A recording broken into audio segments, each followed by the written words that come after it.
자, 안녕하세요. 이번 시간은 과징금부터 들어가도록 하겠습니다. 과징금.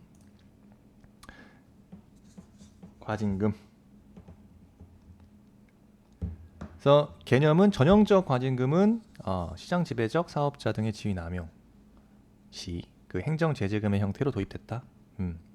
근데 작년에 행정기본법이 이제 제정됐습니다. 그래서 행정기본법이 제정됨으로써 과징금 부과에 관한 일반적 기준이 마련되었다 이거예요. 14년 국회직은 개념에서 나왔고요. 금전적 제재다. 그래서 전형적 과징금은 원칙적으로 행정법상의 의무를 위반한 자에 대하여 당해 위반 행위를 얻게 된 경제적 이익을 박탈하기 위한 목적으로 부과되는 금전적 제재다입니다. 잘 나오는 게 이거죠. 변형된 과징금. 그래서 과징금 부과하거나 영업정지 처분하거나 선택할 수 있다. 재량행위다 이겁니다. 그래서 변형된 과징금은 뭐다? 영업정지 대신에 과징금을 부과한다. 그래서 인허가 사업에 관한 법률상의 의무 위반이 있음에도 공익상 필요에 의해서 인허가 사업을 취소 정지하지 않고 사업을 계속하게 하되 그에 가름하여 사업을 계속함으로써 얻은 이익을 박탈하는 행정제재금을 말한다. 이 부과할지 과징금 부과할지 영업정지 처분 결정할지는 행정청의 재량행위다 이겁니다. 그렇죠? 그래서 행정기본법에 28조에 규정되어 있습니다. 그래서 행정제재 28조에서 보시는 것처럼 과징금 전반에 대해서 규정되어 있다 이겁니다. 그래서 과징금의 법적 성격과 법률 유보의 필요성 그리고 법률상 규정사항 등 과징금과 관련된 일반적 사항이 규정되어 있습니다.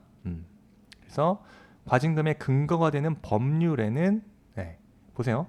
1항에서 법령 등에 따라 의무를 위반한 자에 대하여 법률로 정하는 바에 따라 법률 유보의 필요성이 규정되어 있죠. 법률상 규정사항 그 위반행에 대한 제재로서 과징금 부과할 수 있다. 근데 과징금 근거가 되는 법률에는 다음에 각 호의 사항을 명확하게 규정해라 이겁니다. 그래서 과징금을 부과할 때는 법률의 근거 규정이 있어야만 개별 법률의 근거 규정이 있어야만 해요. 28조 행정기본법에서는 그러한 법률의 과징금 근거가 되는 법률의 그 사항 이 이런 거가 있어야 된다라는 거죠. 이런 게 있어야 된다. 그래서 일반적 사항을 규정하고 있다는 거예요. 그래서 1호에서 부가, 징수 주체, 부가 사유, 상한액, 그다음에 가산금 징수하려는 경우 그 사항, 그다음에 과징금 또는 가산금 체납 시 강제 징수하려는 경우 그 사항입니다. 이거 왜 규정하고 있을까요? 과징금 관련 제도의 투명성을 높인다. 이거예요. 투명성을 높이고 국민의 권익구제를 제고한다. 이게 목적입니다. 그 다음에 과징금 제29조에 나와 있어요. 행정기본법 제29조에 중요한 규정입니다. 내년에 나올 수 있다고 보여지는 중요한 규정입니다. 그래서 뭘 나오지? 29조 과징금의 납부기한 연기 및 분할 납부에 대해서 규정하고 있다. 그래서 과징금을 한꺼번에 납부하는 것이 원칙이다. 과징금은 한 번에 그죠? 한꺼번에 납부하는 것을 원칙으로 한다. 다만 다음 각호의 사유가 있는 경우에 한꺼번에 전액을 한꺼번에 내기 어렵다고 인정할 시에는 그 납부 기한을 연기하거나 분할 납부할 수 있다. 그래서 필요한 경우 담보 제공할 수 있다 이겁니다. 이제 앞으로는 개별법에 규정이 없더라도 모든 과징금에 대해서 납부 기한 연기와 분할 납부가 가능하게 되었다 이겁니다. 기존의 29조 규정 전에 어떻게 됐어요? 개별법에 과징금 제도는 다 산재돼 있었죠. 그래서 명확하게 그 과징금 납부 방식에 대한 제도적인 틀과 기준을 마련했다 이겁니다. 따라서 과징금 납부 연기와 분할 납부에 관한 규정을 개별법의 규정이 없더라도 29조를 적용받는다 이거죠. 또 어떻게 됩니까? 개별법 제29조와 동일한 내용이 규정된 경우에는 이에 관한 규정을 둘 필요가 없지만 개별법에 규정이 없더라도 이제 앞으로 과징금에 대해서 제29조에 따라서 납부기한 연기와 분할 납부가 가능하게 되었다는 데서 의의가 있죠. 그러면 다음의 사유가 인정이 돼야 된다 이겁니다. 그래서 1호 재해 등으로 재산의 현저한 손실을 입은 경우, 그 다음에 사업 여건의 악화 등으로 사업에 중대한 위기에 처한 경우입니다. 그 다음 과징금을 한꺼번에 내면 자금 사정이 형정한 어려움을 예상된다. 3호 그 밖에 대통령령으로 정하는 사유가 있다. 자, 1호, 2호, 3호 기억해야겠죠? 네, 중요합니다. 이거 중요합니다. 그래서 이런 사례에서 자, 동네에 이제 오락실 운영하고 있는 A 씨가 게임을 설치해서 게임 산업법의 준수 사항을 여러 번 위반해 이득을 취했다. 자, 시청은 영업 정지를 때렸죠. 대신해서 900만 원의 과징금을 부과했다 이겁니다. 그죠? 변형된 과징금. 하지만 A 씨는 업소가 워낙 영세해서 한꺼번에 납부하면 운영에 막대한 타격을 주어 더 이상 사업을 계속하기 어려운 상황에 빠진다고 호소한다. 이 경우 과징금을 나누어 내거나 납부 기한을 연기할 수 있을까? 게임 산업법에는 별도의 과징금 납부 기한 연기나 분할 납부에 관한 규정이 없다. 이제 앞으로 어떻게 됩니까? 이제 앞으로는 개별법에 과징금 분할 납부나 납부 연기에 대한 규정이 없더라도 이 행정기본법에 따라서 분할 납부나 납부 연기 신청 가능하다 이겁니다. 하다. 단, 자 여러분 28조, 29조에도 불구하고 법률 유보 원칙 지켜야 된다는 거죠. 즉 과징금 부과 자체에는 부과액 개별법에 즉 게임산업법에 근거 규정이 있어야만 되겠죠. 이런 사안들입니다. 이제 앞으로는 분할 납부와 납부 연기를 신청할 수 있다. 결론도 외워주시고 그 사유도 여러분들 1호, 2호, 3호 기억하셔야만 됩니다. 그 다음에 변형된 과징금 말씀드렸죠. 기출문제 보면 과징금을 부과할 것인지 영업정지 처분을 내릴 것인지는 행정청 재량에 속하는 것이다. 맞고요. 이거 빈출입니다. 그리고 여객자동차 운수사업법 대표적인 조항이죠. 제88조에 규정돼 있습니다. 사업정지 처분이 그 여객자동차 운수사업을 이용하는 사람들에게 심히 불편을 주거나 공익을 현저 해치 우려가 있다. 해치 우려가 있다. 이러면 그 사업정지 처분에 가름하여 5천만 원 이하 과징금을 부과할 수 있다. 자, 영업정지에 가름하는 과징금을 변형된 과징금이라 하며 변형된 과징금 제도는 일반 공중의 이용 편의를 도모하기 위한 것이다. 이거 옳은 지문으로 나왔고요. 그 다음에 변형 과징금의 1차적 목적은 영업정지 처분을 받는 자에 대한 최소 침해 수단을 찾는 게 아니죠. 이런 틀린 지문으로 나왔습니다. 최소 침해 수단을 찾는 게 아니라 선택 재량이죠. 재량행위예요. 행정청의 재량이다. 이 관련된 판례죠. 자, 기본적으로 뭡니까? 영업 정지를 할지 그 다음에 과징금을 부과할지는 행정청의 선택사항, 즉 재량행위다 이겁니다. 따라서 관할 행정청이 여객자동차 운송사업자의 여러 가지 위반 행위를 인지하였다. 그러면 그 최고 한도 1과라의 5천만 원 최고 한도 내에서 하나의 과징금을 부과하는 것이 원칙입니다. 원칙이다. 중요해요. 최고 한도 내에서 하나의 과징금을 부과하는 것이 원칙이다. 그래서 허용되지 않는 게 뭐다 이거죠? 인지한 여러 가지 위반 행위 중 일부에 대해서만 우선 과징금 부과 처분을 하고 나머지에 대해서는 차후 별도의 과징금 부과 처분을 하는 것은 허용된다 안 된다? 안 된다 이겁니다. 왜 그러죠? 그 이유가 나와 있죠. 만약 그렇게 하면 그죠? 임의로 몇 가지로 구분하여 각각 별도의 과징금 부과 처분을 할 수 있게 된다면 여기 나오잖아요. 행정청이 여러 가지 위법 행위에 대해서 부과할 수 있는 과징금 최고 한도액을 정한 이 시행령, 여객자동차 운수사업법 시행령의 적용을 회피하는 수단으로 악용될 수 있다 이겁니다. 따라서 5천만 원 최고 한도액 내에서 과징금은 하나의 과징금 부과 처분하는 것이 원칙이다. 또 뒷부분 우선 과징금 부과 처분을 하고 여러 가지 위반 행위 중 일부에 대해서만 과징금 부과 처분을 하고 나머지에 대해서 차후 별도의 과징금 부과 처분할 수 없다. 그죠? 이유는 여기 나와 있고요. 최고 한도액을 넘어갈 수 있다는 거죠. 최고 한도액 5천만 원을 나눠서 차후에 별도 과징금 부과 처분을 하면 3천, 3천 이렇게 할 수 있단 말이에요. 그럼 5천만 원을 초과할 수 있다. 따라서 그렇게 되면은 이 운수사업법 시행령 적용을 회피하는 수단으로 악용될 수 있다. 따라서 5천만 원 최고 한도 내에서 하나의 과징금 부과 처분하는 것이 원칙이다. 기억하셔야 돼요. 이런 거 맨날 나오는 거예요. 저는 이제 이렇게 말씀드리는 거를 여러분들한테 지식 전달이기 전에 더 중요한 거 나올 만한 것만 말합니다. 나올 만한 거 안 나오는 것들 그러니까 기출되지 않은 거 그죠? 딱 봐도 중요하지 않은 것들은 그냥 과감히 넘어갑니다. 나올 만한 것만 여러분들한테 지금 정리해서 말씀드리고 있는 거예요. 자, 법적 근거 이제는 과징금에 대해서는 일반 행정기본법이죠. 그래서 기본법이고 개별법의 그 법률 유보 원칙에 따라 개별법의 구체적인 법적 근거를 필요로 한다. 행정기본법에서는 그 과징금 부과에 대한 일반적 사항만 규정하고 있을 뿐이다. 구체적인 사항은 개별법의 근거를 요한다 이겁니다. 그 다음에 부과징수는 법원이 하는 게 아니죠. 소관행정청에서 하고요. 불이행 시 강제징수법에 따라 국세징수법에 따라 강제징수된다. 대체적 급부가 가능합니다. 과징금 같은 경우 대체적 급부가 가능하다. 따라서 과징금 대상자가 사망하면 안타깝지만 상속인에게 승계되겠죠. 그 다음에 과징금 부과 행위 자체는 급부함형으로서 행정행위다, 위법하다, 행정쟁송 대상이 된다 이겁니다. 그래서 부동산 실권리자 등기에 관한 법률상 실권리자 명의 등기 의무에 위반하여 부과된 과징금 채무는 대체적 급부가 가능한 의무이다. 따라서 사망 시 상속인에게 포괄승계 되겠죠. 자, 과징금 부과 처분의 경우 원칙적으로 위반자의 고의 과실을 요하지 아니하죠. 그래서 아니하는데 위반자의 의무 혜택을 탓할 수 없는 정당한 사유가 있는 등의 특별한 사정이 있다. 이럴 때는 부과할 수 없다. 이게 판례 입장이에요. 중요합니다. 이것도.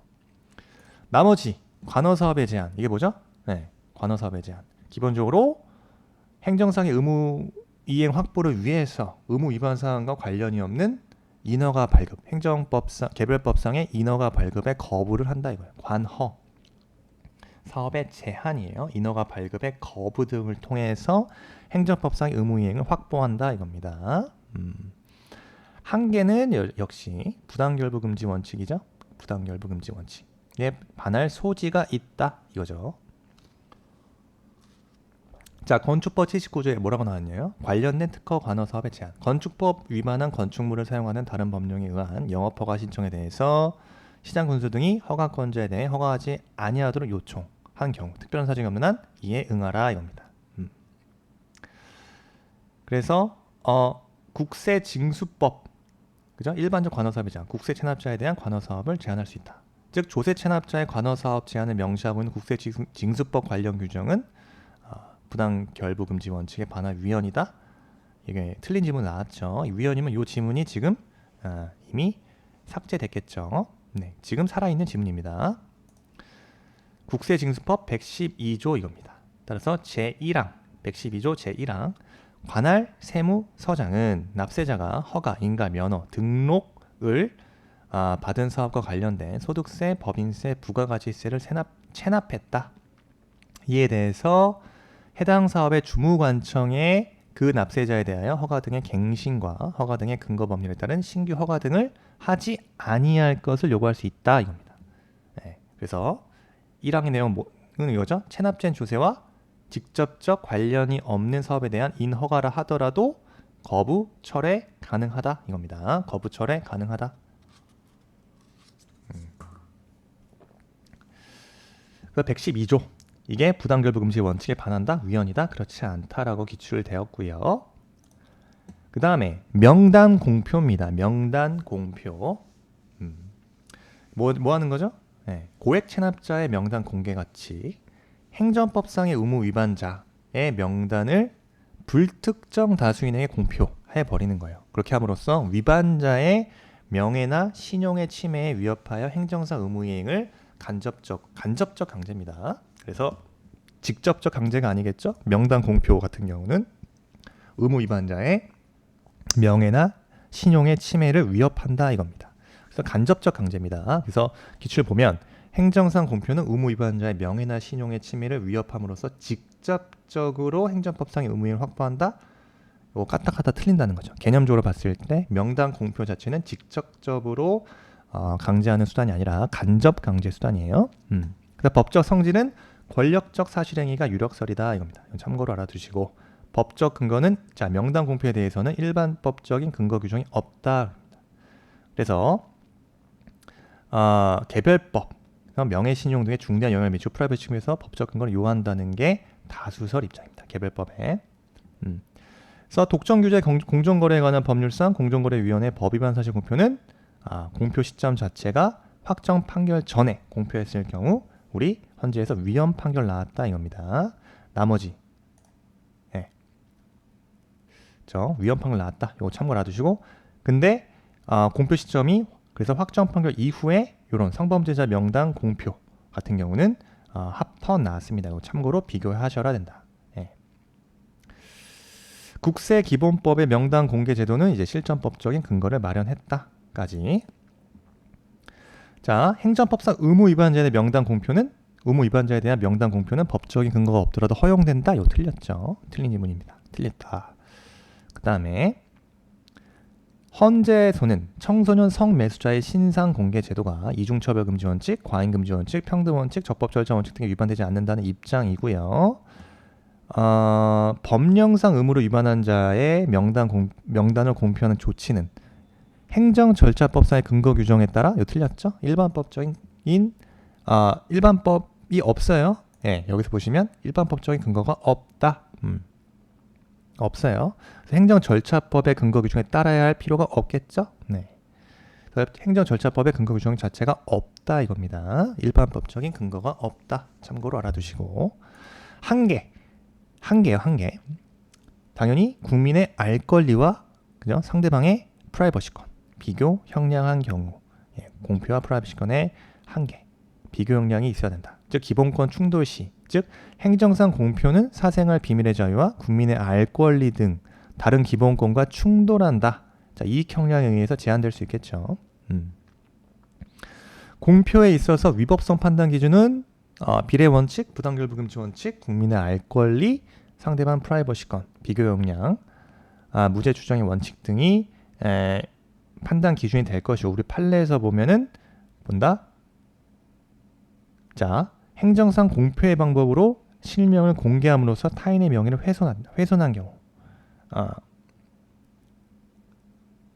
그 공표가 공표된 사람에 관해서 적시된 사실의 내용이 진실이라는 증명이 없더라도 국가기관이 공표 당시 이를 진실이라고 믿었고 또 그렇게 믿을 만한 상당한 이유가 있다. 이러면 우리 판례는 위법성이 없다고 봤어요.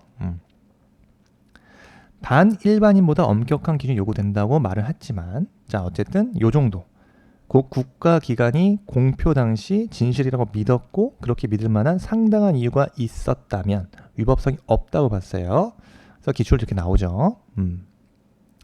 그렇지만 그 공표된 사실이 진실이라는 점에 대해서는 국민의 강한 기대와 신뢰 그 다음에 등에 비추어서 사인의 행위에 의한 경우보다는 엄격한 기준이 요구된다고 봤습니다. 우리 판례 입장. 그래서 요 가나 쟁점에서 가항의 경우 그죠? 그 상당한 이유 존부의 판단에 있어서는 실명 공표 자체가 매우 신중하게 이루어져야 한다는 요청에서 비롯되는 그죠? 무거운 주의 의무화 등등등. 그래서 이러한 국민에 대한 강한 신뢰 등등등에 비추어서 사인의 행위에 의한 경우보다는 훨씬 더 엄격한 기준이 요구된다 할 것이다. 그것도 참고로 알아두시고. 그 다음에 그래서 결론이죠. 지방국세청 소속 공무원들이 통상적으로 조사를 다하여 의심스러운 점을 밝혀보지 아니한 채 막연한 의구심에 근거하여 원고가 위장증여자로서 국토위원관리법을 위반하였다는 요지의 조사 결과를 보고한 것이라면 상당한 이유가 없다고 본 사례. 그래서 기초는 대법원은 국세청장이 부동산 투기 명단을 언론사에 공표함으로써 명예를 훼손한 사건에서 손해배상 책임을 인정한 사안입니다. 그렇죠? 기출됐다 이거예요. 중요한 판례니까 요거 쟁점 3개 다 기억하셔야 되고요. 그 다음 취소 소송 넘어갑니다. 그래서 명단 공표에 대한 구제 수단으로서 취소 소송. 그래서 종래 다소설은 비권력적 사실 행위로 이해한다. 그래서 공표 자체는 아무런 법적인 효과 발생이 되지 않는다고 봐서 처분성이 인정되기 곤란하다고 봤지만 최근의 유력설은 이것도 공권력 행사에 준하는 행정작용으로 본다. 명단 공표도요. 따라서 권력적 사실 행위에도 자, 형식적 행정의 개념을 도입하자. 그래서 처분성을 인정하자고 본다. 처분성을 인정하자고 본다 이겁니다. 최근의 유력설 입장이고, 자, 손해배상은 국가배상 청구 가능하다. 왜? 국가배상법상의 공무원 직무행위는 비권력적 사실행위를 포함한다. 비권력적 사실행위를 포함하고 있기 때문에 위법한 공표로 인해서 권익 침해받은 자는 국가배상 청구 가능하다. 기출. 판례에 따르면 위법한 공표에 의해서 명예, 신용 등이 침해된 경우에는 행정상 손해배상 청구 소송을 제기하여 그 손해배상을 구할 수 있죠. 없다 하면 틀린 지문입니다. 됐죠? 이 정도 정리하시면 됩니다. 명당 공표예요. 그 다음 봐야 되는 게 이제 손해전보죠. 손해전보. 국가배상법 제2조와 제5조에 대해서 정리해야 된다.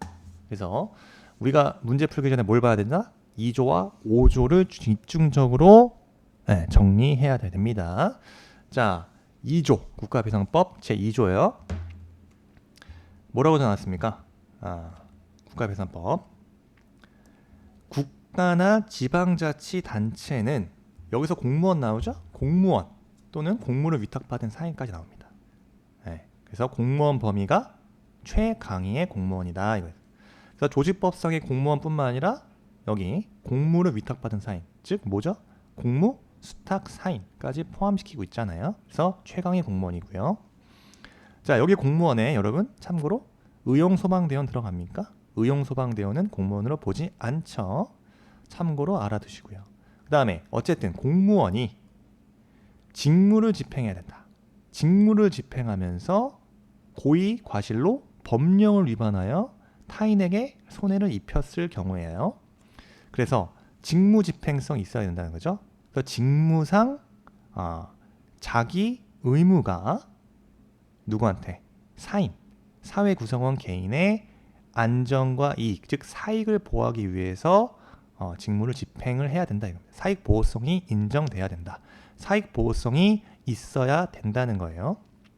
그다음 우리 판례, 이러한 직무 행위에 있어서의 판단 기준을 우리 판례 뭐로 보죠? 외형설 입장이다. 그죠? 즉, 이 직무 집행성이 인정이 되는 거는 외형설 입장인데, 즉 당해 행위가 현실적으로 공무원의 정당한 권한 내의 것인지, 그죠? 또는 공무원의 주관적으로 직무 집행 의사를 갖고 있는지와는 상관없다. 객관적 직무 행위의 외형만 갖추고 있으면 된다. 객관적 직무 행위의 외형을 기준으로 판단한다. 따라서 공무원의 행위가 실질적으로 공무 집행 행위가 아니라는 사실을 피해자가 알았더라 하더라도 무방하다. 직무 집행성 인정되는 거예요. 외형설 입장이다. 중요하죠. 외형설 입장이다. 그 다음 고의 또는 과실이죠. 고의 또는 과실로 법령을 위반한다. 이게 뭐죠? 과실 책임 원칙을 규정하고 있다. 과실 책임 원칙. 그러면 이에 대한 입증 책임은 누구한테 있습니까? 공무원이실까요? 공무원이 내가 고의가 있고 과실이 있습니다라고 주장하진 않겠죠. 피해자가 주장합니다. 원고, 즉 피해자가 고의 또는 과실에 대한 입증 책임이 있다. 하지만 생각을 해보면 과실 입증이 일반 사인이 공무원의 고의 과실 입증하기가 용이하지 않을 수 있다. 그러면 피해자 보호를 위한 입증 책임을 완화할 필요가 있다. 소위 이런 건 뭐죠? 일응 추정의 이론이 통설 입장이다 이겁니다. 그래서 여러분 이런 경우가 있죠. 뒤에서 판례 배우겠지만 군인이 직무 수행과 관련해서 자살을 했어. 이에 대한 입증 책임이 누구한테 있죠? 유가족, 이를 주장하는 측에 있을 거나 이겁니다. 직무 수행과 자살에 관한 입증 책임. 근데 그 증명의 정도는 직무 집행성 있는지, 그죠? 그다음에 자살과의 그 입증 책임 자체는 규범적 관점에서 상당 인과관계만 있으면 된다. 즉 뭐다? 반드시 의학적, 과학적, 자연과학적 으로서 명백히 증명돼야 하는 게 아니라 규범적 관점에서 상당한 인과관계가 인정되는 경우는 증명된 것으로 보아야 한다고 본 판례가 있죠. 이것도 중요한 판례.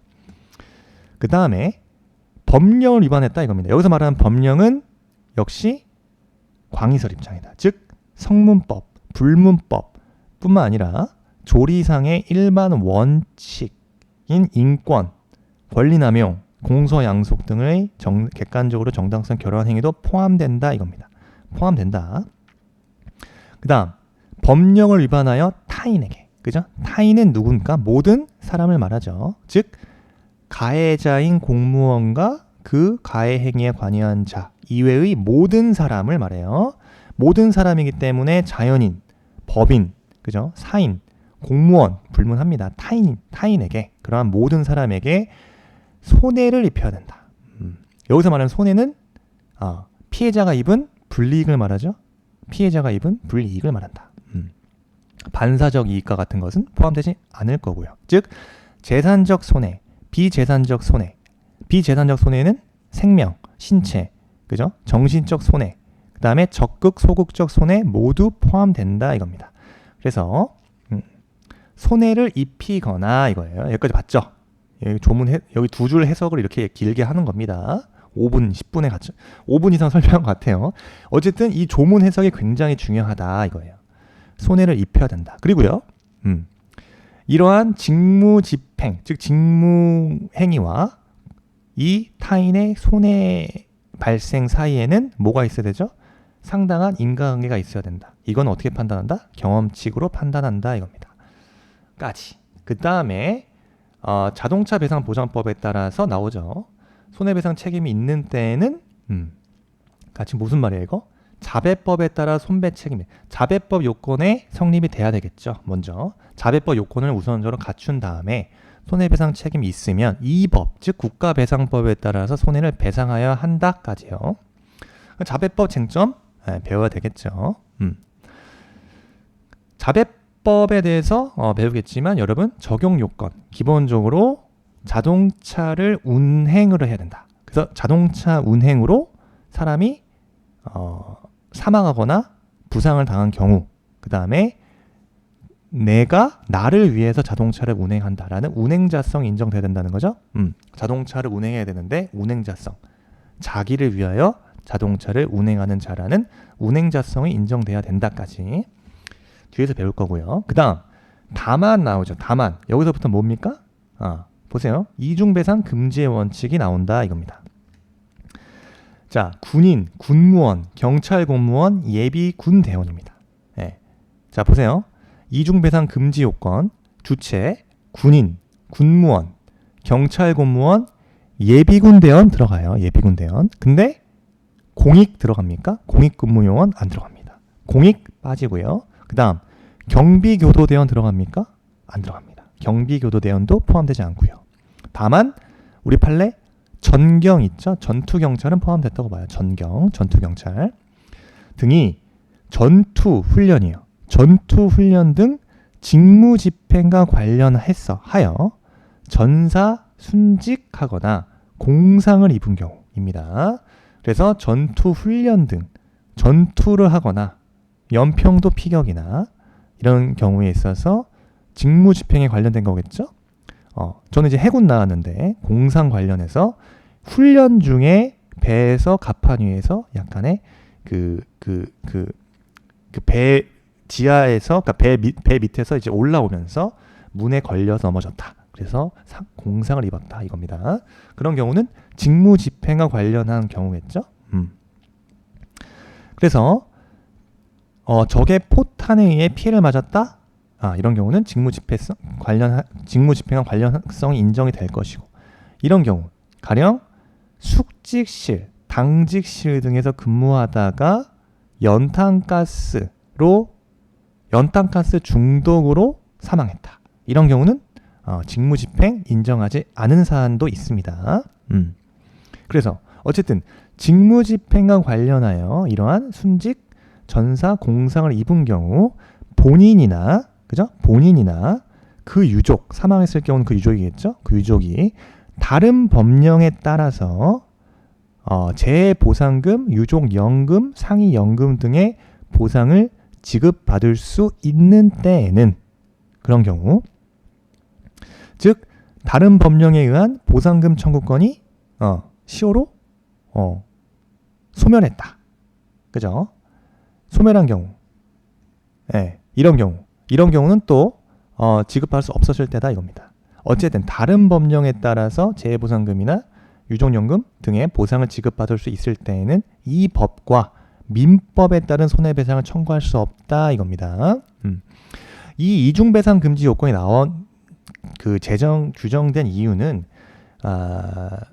그 연원이 이제 베트남 참전 용사들이 대한민국 70년대에 이제 베트남에 많은 군인들이 참전했잖아요. 참전 용사라고 하잖아요. 근데 그런 분들이 굉장히 국가를 상대로 이런 배상 청구를 많이 하니까 이중 배상에 대해서 그 박정희 정권 때 이런 제한 규정을 마련한 겁니다. 따라서 이럴 경우에는 이중 배상은 금지해라 이겁니다. 자, 그렇죠? 이중 배상에 대해서 지금 명시돼 있고요. 그다음 2항에서는 제1항 본문에 공무원에게 고의 과실이 있으면, 고의 또는 중대한 과실입니다. 중대한 과실이 있으면 국가지방자치단체는 공무원에게 구상할 수 있다까지 나와 있네요. 그 다음 제5조 영조물 설치 관리 하자로 인한 손해배상 책임이죠. 즉 공공시설 등의 하자로 인한 책임이요. 자, 도로, 하청 그 밖에 공공의 영조물의 설치나 관리에 하자가 있기 때문에 타인에게 손해가 발생했다 이거예요. 여기서 말하는 영조물이란 도로, 하청 그 밖에 공공의 영조물, 즉 공물이죠. 여기서 영조물은 국가의 소유물에 한정한다? 한정하지 않습니다. 한정하지 않고 국가나 지방자치단체가 소유하거나 임차하거나 임대하거나 그 밖의 권한에 의해서 관리하고 있는 경우뿐만 아니라 무슨 경우? 사실상 관리하고 있는 경우도 포함된다 이겁니다. 사실상 관리하고 있는 경우도 포함된다. 중요합니다. 그 다음 일반 재산 자체가 공물입니까? 일반 재산 자체, 즉 잡종재산, 즉 일반 재산이죠. 일반 재산은 공물이다? 공물이 아니다. 따라서 공공영조물에 포함되지 않겠죠. 도로, 하청, 그 밖의 영조물의 설치, 관리의 하자. 여기서 말하는 하자가 뭐죠? 우리 통설 입장은 객관설 입장이다. 즉 영조물이 통상적으로 갖춰야 할 안전성을 결여한 상태를 말한다 이겁니다. 그래서 여기서 말하는 하자가 그런 의미예요. 그래서 관리자의 고의 과실이 문제된다? 그렇지 않다. 객관설 입장입니다. 관리자의 고의 과실이 문제되지 않지만 다만 우리 판례 입장은 기본적 객관설 입장으로 보면서도 사안에 따라서 예견 가능성이라든가 회피 가능성 등의 주관적 요건을 고려하고 있다까지입니다. 이 정도 보시면 돼요. 그래서 타인에게 손해를 발생하였을 때는 역시 국가나 지방자치단체는 손해를 배상하라 이겁니다. 이 경우 2조 1항 단서 이중배상 금지 원칙이죠. 그 다음에 3조 2를 준용한다까지. 그 다음에 제1항을 적용할 때 손해의 원인에 대하여 책임을 질 자가 따로 있다. 국가나 지방자치단체는 그자에게 구상할 수 있다라고 규정되어 있습니다.